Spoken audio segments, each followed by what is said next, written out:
learning more about that bridge collapse in Baltimore. A massive cargo ship slamming into the span early this morning. Yeah, authorities say 6 people are still missing. ABC's Christian Cordero joins us from the scene with more.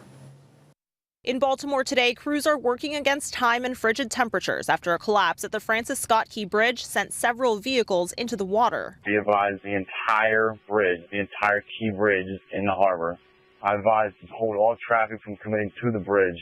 Around 1:30 a.m., Maryland officials say a container ship lost propulsion as it was leaving Baltimore. The pilots warned the potential of a crash before hitting a column, which sent the bridge into the water. The Singapore-based company that owns the ship says its crew members are okay and accounted for, but several other people are not. The Coast Guard's primary mission right now is search and rescue, looking for any survivors in the water. Officials say construction workers were on the bridge when it collapsed. The crew that was out there working was basically repairing potholes. Just so you understand, that had nothing to do with a structural issue. It's unclear how many people or vehicles were traveling on it. Initial rescue efforts were complicated by the darkness. The water temperature at the time, 47 degrees. Hypothermia can set in after about an hour. It's very cold waters.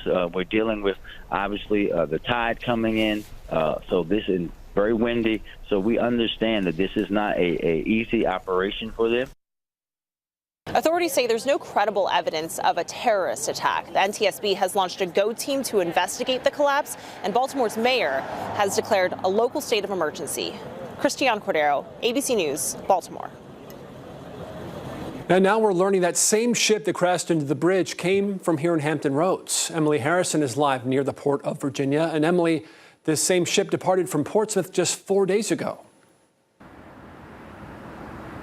That's right. A spokesman with the Port of Virginia confirmed that the ship left the Virginia International Gateway in Portsmouth last Friday. Now, officials say it left without any incidents as the ship made its way to Baltimore. This morning, the ship crashed into the Francis Scott Key Bridge in Baltimore and it collapsed. At this point, investigators say the ship lost power and sent a mayday call moments before it hit underneath.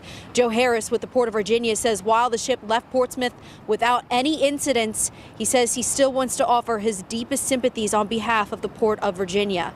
Harris says they are prepared for a possible surge of ships to head to our area as the Port of Baltimore will remain closed because of this disaster. In a statement to 13 News Now, Harris says, quote, "Our operating team is already working with ocean carriers whose vessels were due to call Baltimore and offering the capability of our port to discharge cargoes as requested." Harris says that cargo space will not be an issue as they say they will do what they can to help the Port of Baltimore. In Norfolk, I'm Emily Harrison, 13 News Now. Okay, Emily, thank you. And Governor Glenn Youngkin releasing a statement this morning saying he has called Maryland's governor to offer his assistance and sympathy.